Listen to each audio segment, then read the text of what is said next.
Ramai-ramai ribut soal pagar laut yang hingga kini masih menjadi misteri. Dan kalau kita mendengar informasi, pemerintah mengaku tengah melakukan investigasi. Bicara soal jarak 30 km bukan jarak yang pendek. Dan belakangan ada sekelompok nelayan yang mengaku sebagai pelaku. Dan tidak hanya itu, yang terbaru di wilayah Bekasi, Jawa Barat dan ditemukan juga di sekitar Pulau C, kawasan reklamasi Jakarta, pagar laut juga ditemukan.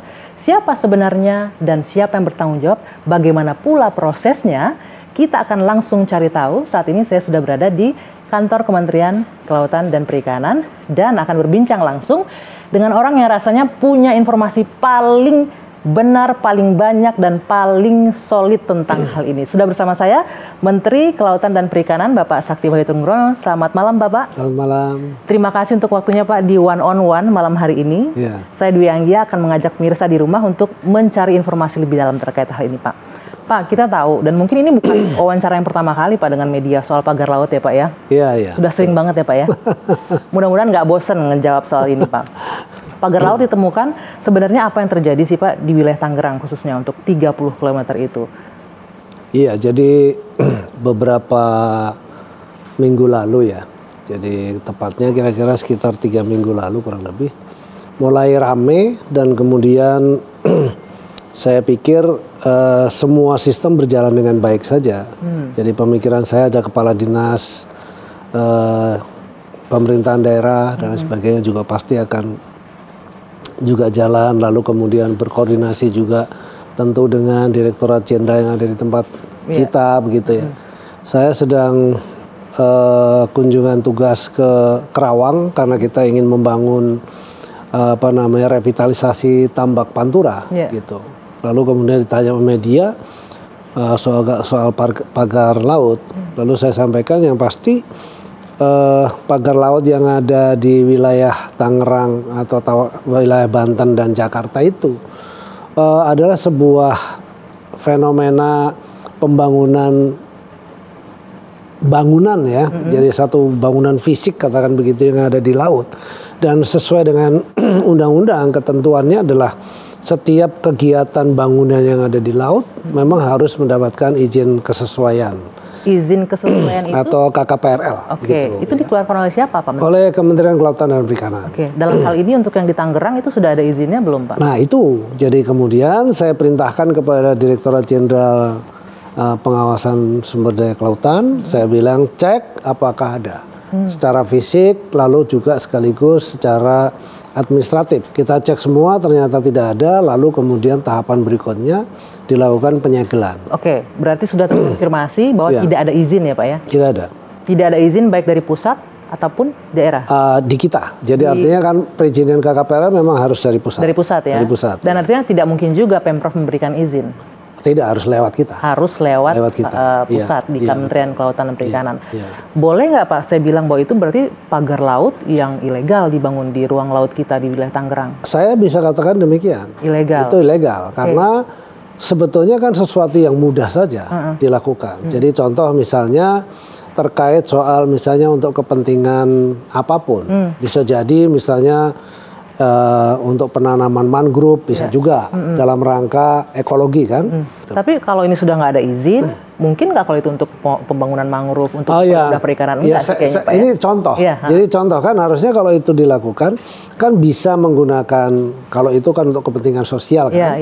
Maka itu bisa dilakukan oleh pemerintah daerah. Ini dari dinas nggak ada laporan berarti Pak? Belum ada izin juga. Tidak ada izin.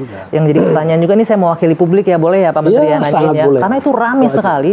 Diindikasi dari bulan Agustus ini pembangunan mulai jalan sampai September, Oktober itu udah ada, rame-ramenya baru Januari. Ini kemana aja nih? Pasti ujung-ujungnya kan nanya pemerintahnya kemana, kok nggak seolah-olah nggak tahu gitu. Ini yang kita itu kemarin kita sudah hadir.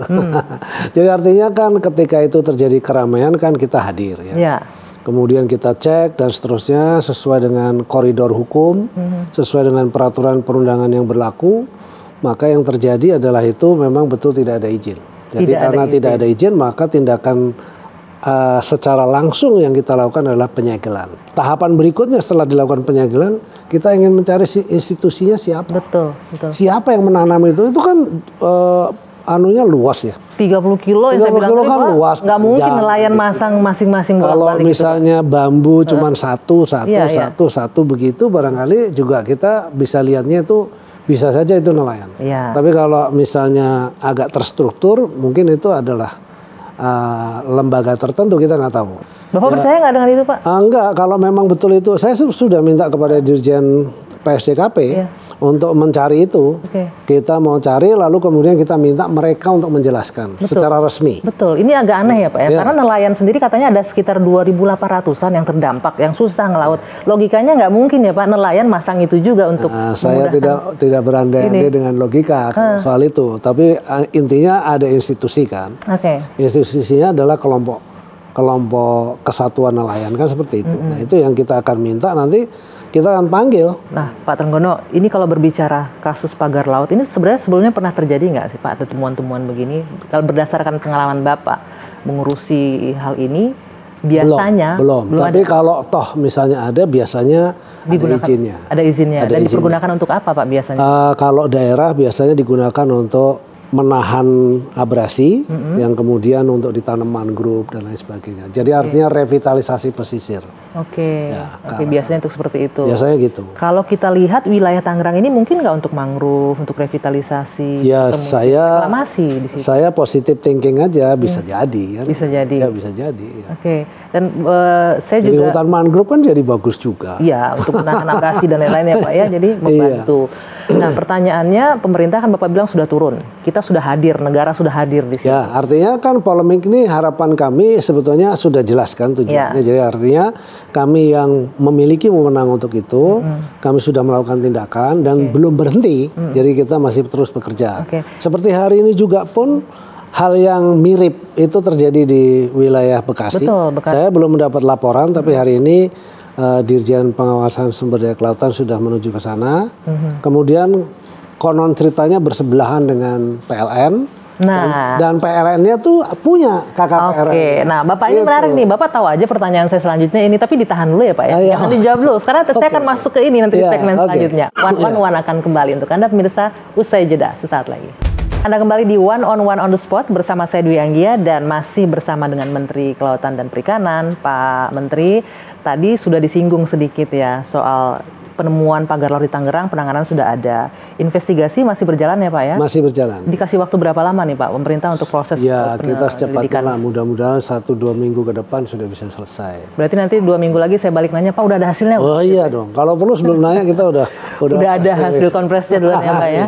Nah tadi Bapak juga sudah nyinggung nih, di Tangerang sudah pasti ilegal, tidak ada izin ke pusat, dan DKP juga sudah laporan bahwa tidak ada izin di sana. Kemudian ada temuan yang terbaru di Bekasi dan juga di sekitar Pulau C, kawasan reklamasi Jakarta. Masing-masing apa tuh Pak penjelasannya? Yang Bekasi dulu. Bekasi sekarang karena baru hari Senin saya dapat informasi, lalu kemudian hari Selasa, hari Senin sore saya minta Dirjen untuk melakukan pengecekan, dan Dirjen sudah melaporkan bahwa hasil pengecekan sementara adalah mereka akan melakukan, karena ada dua nih, sebelahnya itu PLN, nah sebelahnya yang swasta ini. Yang PLN tuh punya izin dari hasil dari data searching di database kita. PLN tuh selalu punya izin KKPR. Jadi beliau kalau PLN kalau mau bekerja di laut selalu minta. Pokoknya setiap yang akan melakukan pengelolaan ruang laut harus ada izin ya Pak ya? Nah, dari DKP. Terus kemudian saya minta, perintahkan kepada PLN untuk memasang izinnya itu. Sudah sama dipasang. Seperti kayak izin bangunan gitu kan. Oh kalau di darat itu IMB gitu Pak ya? IMB gitu. Kemarin dilakukan, saya mendengar sepertinya case-nya sama. Mirip-mirip ya. Jadi dengan artinya di Tangerang. Jadi artinya, tapi ini kan institusinya kan perusahaan ya. Sudah terdeteksi ya Pak ya? Belum. Saya dapat indikasi bahwa di sana mirip, jadi artinya dilakukan penyegelan juga. Mirip dalam artian dia membangun pagar laut juga. Ilegal juga. Dari sama ini bahannya juga dari bambu segala macam. Bahannya mirip juga dengan menggunakan bambu yang struktur tertata dengan rapi. Tapi ini saya mau konfirmasi Pak, karena kita juga melakukan riset sendiri Pak. Katanya itu kerjasama Pemprov dengan pihak yang akan melakukan pemagaran itu, benar nggak Pak? Silahkan saja, tapi ketika dia masuk ke ruang laut dia harus minta izin. Tidak dari Pemprov izinnya berarti ya, Pak ya? Harus ke kita. Jadi begitu dia masuk ke ruang laut tanpa izin, kita anggap itu ilegal. Selama ini kalau di darat silahkan dengan Pemprov. Ya. Tapi ada komunikasi nggak Pak dengan Pemprov Jawa Barat misalnya? Karena tidak ada. Dari Pemprov juga nggak ada laporan ke kementerian. Ya. Kan kita sering komunikasi juga kalau misalnya ada sesuatu, mestinya kan minta ngomong dan lain sebagainya. Nah kalau kita lihat itu prosedur normal ya. Iya. Mestinya di level bawah atau level pelaksana itu hal yang biasa aja gitu. Sudah lazim dan lumrah, harusnya udah jadi SOP nggak usah ribet lagi soal itu ya Pak ya. Betul. Nah kalau Bapak lihat, Bapak sebutkan tadi, Anda sebut bahwa di sebelahnya dekat PLN. Kalau kita lihat secara geografis lokasi itu untuk apa biasanya Pak? Kalau ada pemagaran di situ? Nah itu yang saya belum tahu persis. Pak, itu kayak tumbuh satu di Tangerang ketahuan, ada di Bekasi, tiba-tiba ada lagi yang paling baru nih Pak, di Jakarta, di dekat Pulau C, sekitar di depan Pulau C, kawasan reklamasi, itu juga ada tuh temuan pagar laut. Sebenarnya gini, sudah terinfo belum Bapak? Belum, kalau ini belum. Tapi yang pasti begini, di beberapa lokasi di Kepulauan Seribu, ini kita sering sekali menghentikan kegiatan reklamasi ya. Jadi mereka reklamasi tanpa izin dilakukan gitu, kita hentikan berkali-kali. Kita sudah hentikan dan berhasil dengan baik, lalu kemudian berhasil kita selamatkan juga pulau-pulaunya itu dan seterusnya begitu. Itu tapi tidak pernah terliput memang karena itu kan sudah kegiatan rutin di kementerian kami begitu. Harusnya press release langsung tuh Pak. Kalau ini memang ini terus terang udah ramai duluan. Ada beberapa juga misalnya penyedotan pasir ilegal. Kami undang. Kalau undang media ya, kalau memang itu sifatnya sangat strategis dan kemudian itu harus bisa menjadi pembelajaran buat masyarakat untuk mereka tidak melakukan hal-hal yang seharusnya tidak boleh, itu kami lakukan. Untuk yang Jakarta masih baru dengar ya Pak ya tadi ya, masih mencari informasi. Nah ini kita kembali sedikit nih Pak, ini agak mengganggu juga saya nih, karena di program kami di TV One, di Catatan Demokrasi, salah seorang narasumber menyebutkan langsung Pak, dengan gamblang, oh ini punya si A, pengusaha A yang bangun di sana untuk peluasan kawasan industri PSN dan lain-lain. Itu gimana Pak? Oh saya belum dengar kalau itu. Nggak ada itu saya belum dengar. Ya mestinya kalau pengusaha udah pasti tahu lah, harusnya ya. Karena apapun namanya. Maksudnya sudah pasti tahu prosedurnya. Prosedurnya gitu. Kan harusnya udah tahu. Ya nggak mungkin lah menurut saya. Kalau saya nih pandangan saya kayaknya nggak mungkin. Cuma saya nggak tahu kalau mungkin. Tapi saya nggak yakin gitu loh. Nggak yakin bahwa ada. Nggak yakin lah. Kalau yang disebut misalnya perusahaan misalnya PIK sebut saja gitu karena dekat ya. Lalu kemudian ngelakuin itu sih menurut saya enggak ya. Hal yang boleh bilang quote and quote konyol gitu Pak ya. Secara perusahaan besar harusnya diikut sesuai prosedur gitu loh. Jadi ini misterinya belum terjawab ya, kira-kira siapa yang punya modal segede itu bikin pagar laut 30 km gitu dan untuk apa? Kita tagih lah. Tunggu aja. Tunggu 2 minggu lagi kita balik ya Pak ya. Oke. Nah, kita juga bahas tadi Bapak sudah singgung sedikit tadi soal pengurukan pasir secara ilegal.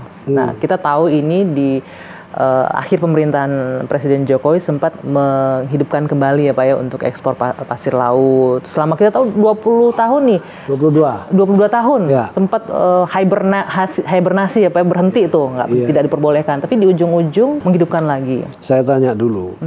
Kalau misalnya itu dilakukan untuk kepentingan ekologis, setuju nggak? Kalau ekologis.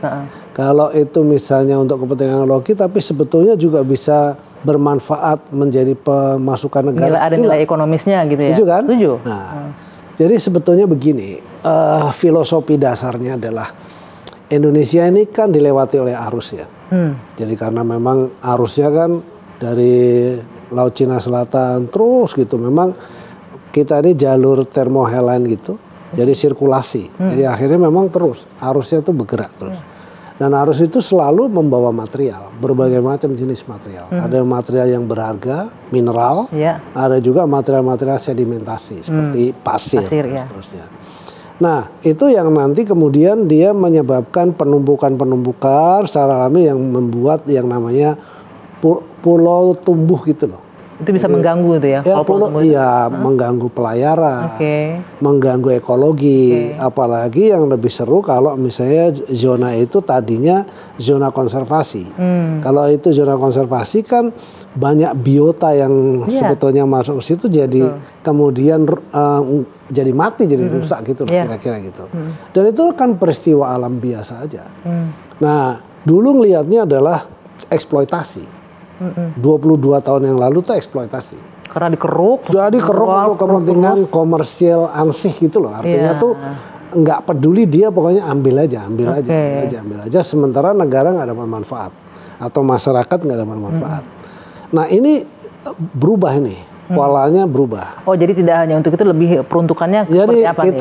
Kita checking dulu secara berdasarkan kajian. Kalau kita baca di PP itu ya, PP 26 2023 itu ada tim kajian namanya, yang terdiri dari berbagai macam lembaga yang kompeten, termasuk kementerian-kementerian teknis yang membidangi juga. Kalau mineral tuh ESDM juga ikut, terus kemudian LH juga ikut, lingkungan hidup juga ikut, pemerintah daerah ikut, perguruan tinggi ikut, lembaga swadaya masyarakat yang aktif concern terhadap lingkungan juga kita ajak. Artinya suara masyarakat didengarkan lewat civil society.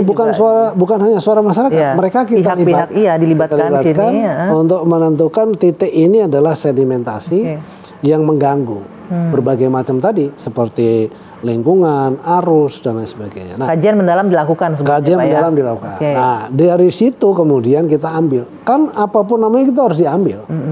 Kan itu harus disingkirkan idealnya. Kalau kita diemin aja, ya jadi nanti makin numpuk jadi kerusakan. Yang bersuara nggak cuma masyarakat biasa. Mantan kolega Bapak juga mungkin di kementerian ini dulu Bu Sis juga sempat marah-marah tuh Pak. Kalau diekspor untuk perluasan lahan untuk masyarakat apa segala macam nggak apa-apa, tapi jangan diekspor semuanya. Itu gimana? Kalau ekspor pasir seluruh dunia dibaca lah, hampir seluruh negara, beberapa negara kan juga banyak ya. Australia ekspor, Eropa juga banyak ekspor, Filipina juga ekspor. Kok nggak diteriakin gimana masalah? Jadi kalau di kita tuh dalam tanda kutip ya saya nggak tahu apa maksudnya. Tapi kalau misalnya nggak setuju, let's discuss. Kita diskusi yang benar. Based on scientist, ya kemudian kita diskusikan, kita bicarakan. Nanti akan saya tanya balik. So kalau kondisi kayak gitu, saya balikin ke Anda mau gimana? Kan gitu aja.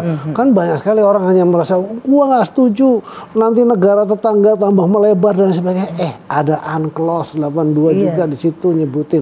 Ada peraturan internasional juga yang membatasi bahwa garis pantai, ruang laut, semua kan ada jalurnya. Jadi tidak perlu ada kekhawatiran bahwa ini akan sekedar eksploitasi belaka, tapi ada kepentingannya sebesar-besar balik untuk bangsa dan negara gitu Pak ya. Dijamin ya itu Pak ya? Pasti dijamin karena semua orang bisa ngelihat. Jadi kalau ada pulau yang hilang, misalnya begitu, pulau yang dihancurkan untuk kepentingan reklamasi, itu against the environment. Oh itu udah nggak sesuai dengan mutu kita tuh, blue ekonomi biru. Baik. Ya kan? Itu kira-kira gitu. Mumpung saya punya kesempatan ketemu Pak Menteri, ini waktunya kan agak susah ya kita minta. Jadi saya mau tanya banyak hal Pak. Nanti di segmen selanjutnya kita akan bahas ini soal itu Pak, benih lobster. Menarik. Yang kita punya potensi luar biasa, tapi kok yang menikmati negara-negara tetangga gitu Pak. Nanti kita bahas ya Pak ya. Saya jeda. Saat lagi di One on the Spot. Anda masih menyaksikan One on the Spot bersama saya Dwi Anggia. Pak Menteri, ini yang sudah kita singgung sebelumnya, soal benih lobster, benur ini. Kita tahu Indonesia ini diantara potensi kekayaan alam kita yang jadi primadona ya Pak ya, lobster. Salah satu di antara 4 saya kalau nggak salah. Iya, ada lobster, ada apalagi itu udang, ada unagi juga kita. Unagi kan dari Indonesia juga. Banyak terus diolah di Jepang sana ya Pak. Dibesarkannya di Jepang. Iya. Oke. Nah, berkaitan ini dengan lobster, benurnya juga cukup seksi. Karena ada beberapa kasus penyelundupan besar yang bukan kasus, marak dong. Marak sekali. Nah, dan kita kalau saya singgung tadi sebelumnya, ini negara tetangga aja menikmati hasilnya nih sampai tadi Bapak bilang berapa? 9 bukan. Mereka tuh ekspornya 9,5 miliar dolar. 9,5 miliar dolar untuk Vietnam contohnya. Indonesia berapa Pak kita untuk? Kita 5,5. Jauh ya Pak ya. Lumayan. Bagaimana Pak untuk pengawasan agar tidak terjadi lagi kasus penyelundupan yang marak Bapak bilang tadi? Jadi gini, saya jelasin dulu ya. Boleh. Ya, jadi kita itu negara yang dianugerahi oleh Tuhan, oleh alam ya, yang sangat luar biasa kekayaannya. Itu salah satunya itu adalah biota kelautan kita itu jumlahnya kan ribuan. Ya. Kalau yang ahli di situ mungkin bisa mengatakan jutaan gitu ya, karena itu adalah sebuah ekosistem yang saling terkaitkan gitu. Nah, salah satunya itu adalah benih lobster. Jadi benih lobster. BBL karena itu ya. Lobster itu sendiri dia hidupnya kan alami. Dia memijah itu, kalau sekali memijah itu konon menurut ahlinya itu jutaan bahkan mungkin miliaran BBL gitu. Ya kan? Tapi bisa jadi mungkin 10%, 20% yang hidup. Selebihnya mungkin dimakan juga oleh biota-biota laut yang lain ya. Kan gitu ya. Memang itu ekosistem kalau saya. Nah, kemudian kita belum mampu memijahkan BBL ini dengan baik. Jadi artinya kita udah berapa kali mencoba, negara-negara lain juga sudah banyak mencoba, tapi kemudian 1 bulan kemudian tuh tidak bisa berlanjut. Artinya masalahnya apa Pak? Kita nggak mampunya? Mati, belum ketemu. Belum ketemu. Belum kan formulasi riset untuk membudidayakan. Jadi yang kecil-kecil itu supaya dia tetap terus berkembang menjadi besar gitu. Setelah masa 1 bulan yang kita lakukan di beberapa tempat tuh di Lampung salah satunya tempat pusat penelitian kita itu belum berhasil dengan baik. Dan di Australia itu di Tasmania juga belum bisa berhasil dengan baik. Di beberapa negara banyak yang lakuin. Tidak berhasil. Nah, yang dilakukan adalah pembesaran. Jadi menangkap BBL itu di alam laut, lalu kemudian itu dibesarkan. Itu yang dilakukan di Vietnam seperti itu. Nah, tetapi di Vietnam itu dia tidak memiliki BBL ini. Dulu konon ceritanya kita itu dilatih oleh Australia, ada Filipina, ada Vietnam, ada Indonesia. Itu sekolah lah, kelas 1, kelas 2, kelas 3 gitu. Pokoknya SMP, SMA gitu kan. Nah, konon ceritanya yang Indonesia tuh dihentikan. Saya nggak tahu siapa yang menghentikan. Sementara yang Vietnam jalan terus. Jadi dia pinter lah sekarang. Jadi mereka punya kemampuan pengetahuan lebih. Iya, dia memahami betul dan seterusnya. Tapi nggak usah khawatir karena sekarang kita udah bisa. Nah, kemudian bibitnya mereka nggak punya, mereka ngambil dari Indonesia. Nah, ngambil dari Indonesia itu karena ini adalah kekayaan alam Indonesia itu. Ada peraturan menteri yang mengatakan bahwa tidak boleh diekspor. Tidak boleh diekspor, tetapi penyelundupan jalan terus. Itu mereka melalui negara tetangga kita, melalui mana-mana gitu ya. Dan saya pergi ke sana, jumlahnya tuh ratusan. Jumlahnya besar kan Anda bilang. Jumlah pembudidaya ya, tapi kalau BBL-nya tuh lebih dari 300 juta. Banyak ya. 300 juta bibit. Tahu nggak harganya berapa? Berapa Pak? $2. Per apa itu? Per bibit, per ekor. $2. Per ekor ngitungnya. $2. $2 kan 30.000. Bayangin tuh kalau 300 juta, 600 juta dolar. Berapa banyak potensi kita yang hilang dengan adanya penyelundupan ini Pak? Kalau rata-rata 600 juta dolar kali kali berapa puluh tahun sudah. Apa yang dilakukan oleh pihak Kementerian Kelautan dan Perikanan untuk bisa nih Pak? Pasti pengawasan jalan terus, saya yakin. Patroli, pengawasan juga. Apa segala macam. Nggak kuatnya kenapa? Nggak kuat, buktinya di sana jalan terus. Indonesia terlalu luas. Indonesia terlalu luas. Kapal kita cuma sedikit. Pesawat surveillance cuma 1, ya kan? Jadi memang nggak bisa. Tapi kalau kita penuhin juga kan anggarannya butuh besar, kan begitu. Tapi kita kan harus cerdas lah di situ. Gimana caranya? Itulah yang kita lakukan diplomasi. Jadi saya melakukan diplomasi ke pemerintah Vietnam.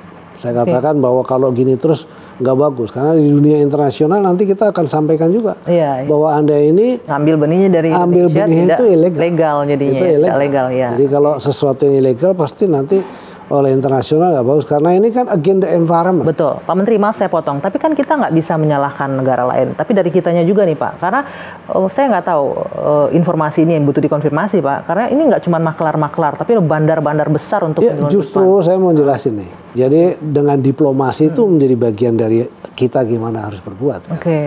Diplomasi bicara dengan pemerintah Vietnam. Ya, bahkan di endorse lah pada waktu itu Presiden Jokowi juga pergi ke sana bersamaan dengan kita. Di sisi lain kita dengan Menteri Perikanan dan Pertanian kita sudah bicara. Lalu disepakati kita sampaikan, Anda punya masyarakat pembudidaya yang begitu besar jumlahnya.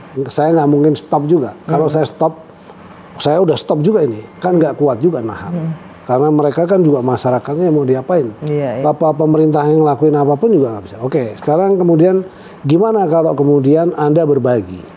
Mereka, karena kita pikir ini harus kita menjadi bagian dari global supply chain. Jadi kalau global supply chain tuh saling mendukung.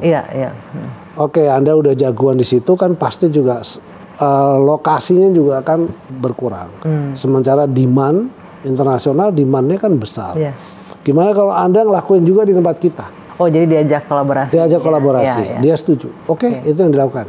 Kalau Anda melakukan investasi di tempat kita, lalu yang melakukan investasi ini perusahaan Vietnam yang kerjasamalah, terserah kalian mau kerjasama mau tidak, terserah di sini.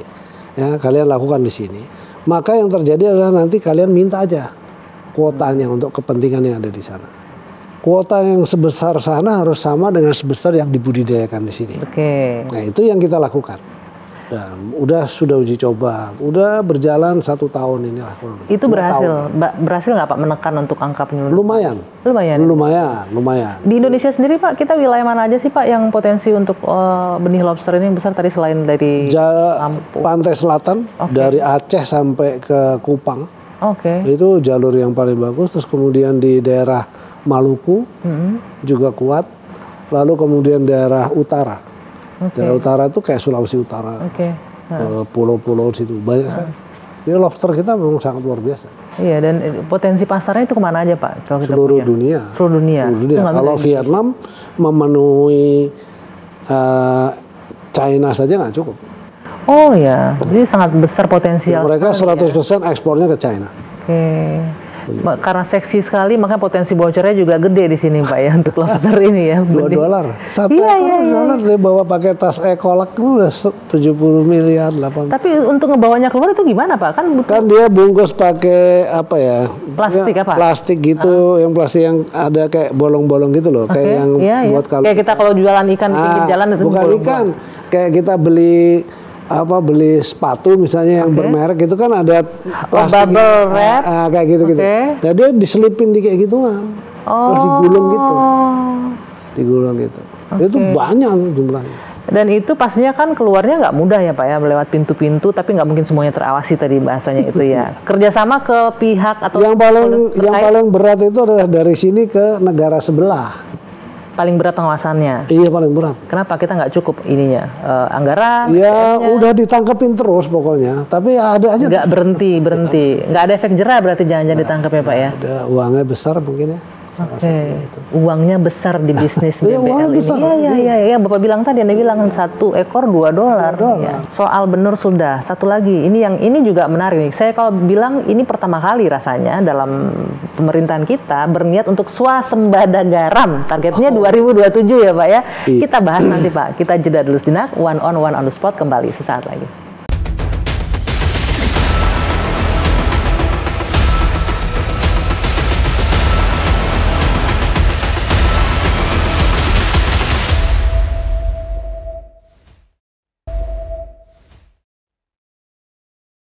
Kita tiba di segmen akhir One on the Spot. Masih bersama saya Dwi Anggia dan juga masih bersama Pak Menteri Kelautan dan Perikanan Pak Tenggono. Kita bicara soal garam. Ini target pemerintah kan 2027 swasembada ya Pak ya? Harusnya 2025 kalau saya 2025 itu untuk garam konsumsi. Betul. 2027 garam industri. Ini memang bicara garam impor ini agak ironis ya Pak. Kita dari negara yang punya maritim, garis pantai terpanjang nomor 2 di dunia, tapi kita masih air lautnya impor. Bagus. Betul. Alasannya nggak bisa mencukupi kuota kebutuhan garam konsumsi. Berapa Pak? 4,9 juta. 4,9 ton. Berapa yang bisa kita penuhin Pak Menteri? Kalau saya nih jujur ya, kalau semua pihak mendukung dan menurut saya keinginan pemerintah kan sudah kuat.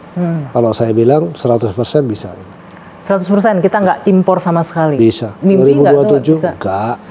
Apa yang harus dilakukan? Karena kan selama bertahun-tahun sepertinya saya boleh bilang baru ini nih yang serius nih Pak. Garam konsumsi dari masyarakat kan ada yang di Jawa, di Jawa Barat, lalu kemudian di Jawa Timur kan cukup kuat ya. Jawa Timur itu bisa sampai 1 jutaan lah kurang lebih. Lalu wilayah-wilayah Indonesia Timur ini masih dengan tradisional. Ya, tradisional itu artinya air laut yang kemudian diendapkan kan gitu. 1 minggu dia kena panas terus langsung jadi kristal garam. Tapi ada juga garam yang kemudian di develop atau dibuat dari air laut menggunakan teknologi langsung keluar jadi garam. Dengan NaCl 97 misalnya. Contoh yang dilakukan oleh di Banten, dia produksinya sekitar 200.000 ton 1 tahun gitu. Nah, yang untuk kepentingan industri yang garamnya tuh dibutuhkan NaCl-nya tuh 98. Yang lebih tinggi ya. Itu sangat bisa. Kalau dari masyarakat itu butuh proses, jadi kita proses ulang di washing dan lain sebagainya, dia bisa meningkat menjadi 98. Yang sekarang yang dominan di impor berarti garam. Untuk kebutuhan seperti kayak bikin kaca, industri-industri. Garam industri ya berarti ya. Terus kemudian kertas, kayak gitu. Ada juga yang berpendapat begini, saya juga sempat diskusi sama teman bahwa kita punya garis pantai terpanjang, tapi itu nggak ngejamin bisa produksi garam. Kenapa? Karena lahannya nggak tersedia. Benar nggak Pak?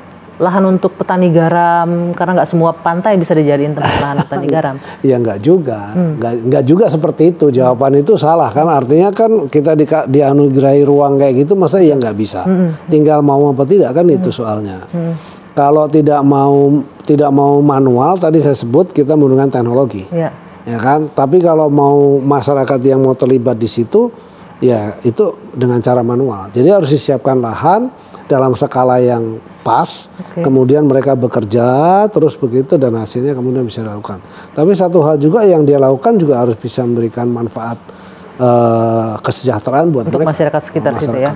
Kebersihan laut segala macam itu berpengaruh ya. Sangat berpengaruh. Ya. Untuk di Indonesia sendiri kayak bicara sampah laut nih kita nih Pak, juga jadi masalah tersendiri kan ya untuk di pantai plastik kita. Plastik lah utamanya. Betul. Ya. Itu juga mempengaruhi produksi garam nasional kita. Enggak mempengaruhi produksi garam nasional, tetapi itu adalah mengganggu untuk kemudian produk-produk yang dihasilkan dari laut nanti akan kalau dia menjadi mikroplastik, lalu kemudian dia menjadi garam dan seterusnya kan ikut ke proses nanti kemakan. Kita lihat banyak beberapa wilayah yang tiba-tiba pasir di pantai pasir lautnya sampah lautnya plastik laut, sampah plastik lautnya banyak sekali, biota laut terganggu di sana. Ya.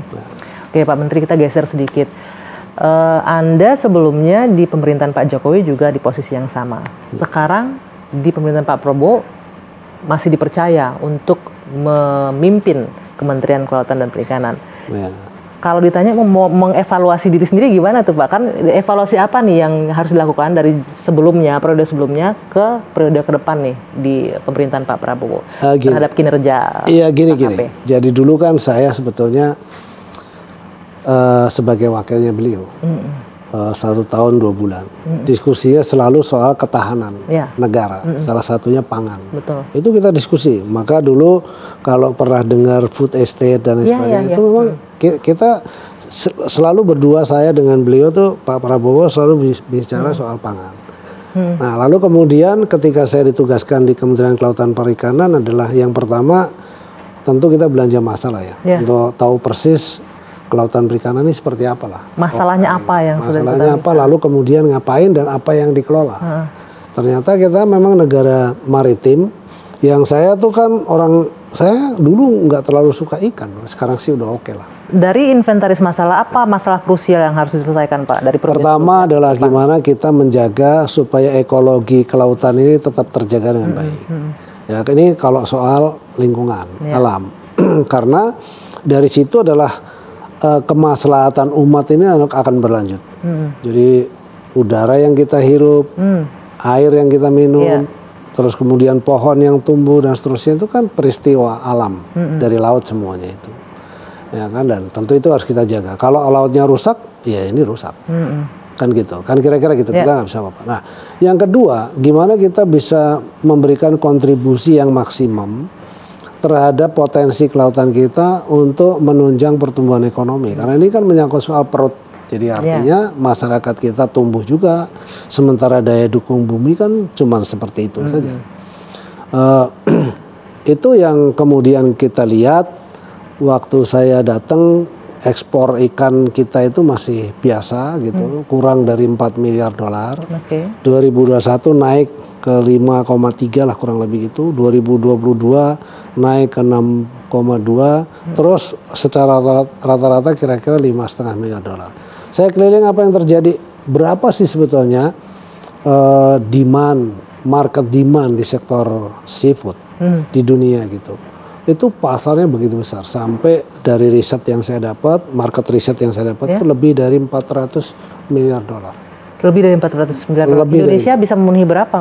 Iya, Indonesia produksinya 13 juta ton ikan, 10 juta ton rumput laut, ya kan? Nah, dari 13 juta itu dikonsumsinya kurang lebih sekitar 10-11 juta ton untuk dalam negeri ya. Selebihnya untuk ekspor. Ya.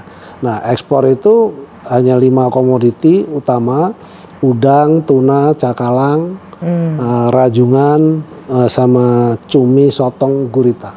Selebihnya itu lokal konsumsinya, untuk dikonsumsi di lokal. Gitu. Jadi peningkatan ekspor ikan sudah dilakukan. Terus apa lagi Pak hasil evaluasi? Akan jadi PR ke depannya? Seluruh infrastruktur kelautan perikanan harus direvitalisasi. Jadi memang dulu sebetulnya punya anggaran yang cukup di 2014, tapi oleh menteri pada waktu itu atas nama efisiensi dikembalikan. Itu lebih dari separuh dikembalikan. Dan dampaknya adalah seluruh infrastruktur yang ada ini tidak dibangun oleh kementerian lain karena mereka juga sibuk dengan yang lain. Nah, jadi akhirnya terus kemudian menjadi buruk sekali. Dan itu salah satu juga kemudian kalau saya keluar ketemu sama Jepang, ketemu sama, kita ekspor ke Jepang kecil loh dibandingin dengan kalau kita ke Amerika. Ke Jepang itu cuma rata-rata di 700 juta US dollar. Sementara ke Amerika, ya mereka mengatakan kita punya sumber daya alam laut yang bagus. Mereka sebagai salah satu konsumen ikan yang besar juga gitu. Tapi mereka mengatakan bahwa kita tidak memiliki tingkat ketertelusuran yang baik. Jadi kita ketertelusuran. Jadi artinya ikan ini dari mana ditangkap? Cara nangkapnya gimana? Oh, mereka butuh sampai spesifik itu. Karena buat dia tuh sehat penting. Higienis penting. Dan lain sebagainya. Nah, ini yang kita harus edukasi. Masyarakat kita harus edukasi. Masih kurang nelayan kita dalam hal ini. Bukan hanya kurang, karena memang itu harus intervensi pemerintah, jadi sangat kurang gitu. Bagaimana merevitalisasi tambak-tambak kita? Tambak kita ini masih sangat tradisional, ketinggalan sekali lah dibandingkan dengan negara-negara lain. Semua hal ini, tambak ikan, tambak udang. Contoh Pantura. Pantura itu ada 78.000 lahan tambak yang idle. Yang sekarang ini boleh dibilang nggak jadi apa-apa. Nah, kita buat model, sudah berhasil baik modelnya, kita bikin model tambak tilapia. Kalau itu dibangun, maka kita menjadi produser tilapia terbesar di dunia. Program-program ini yang kita sampaikan dulu ketika kepada Presiden Jokowi dan juga kepada Pak Presiden Prabowo. Gitu. Mudah-mudahan semua programnya bisa tercapai. Satu PR lagi Pak. Itulah menyebabkan saya disuruh lanjut. Itu kan satu PR lagi. Gitu. Pak, satu PR lagi dari saya. 2 minggu lagi kita tanya siapa yang jadinya pembangun pagar laut. Nanti. Kan belum. Pak Menteri, itu PR dari kami lah. Masyarakat, mewakili masyarakat Pak. Tetap harus tahu nih siapa yang punya pagar laut 30 km di pantai. Nanti kita kembali. Enggak lah Pak ya kalau kita. Baik, Pak Menteri, terima kasih sekali lagi atas waktunya Pak. Terima kasih. Terima kasih sekali lagi untuk waktunya. Demikian perbincangan saya dengan Menteri Kelautan dan Perikanan Sakti Wahyu Trenggono. Saya Dwi Anggia, saya tutup one on the spot. Kita jumpa lagi pekan depan.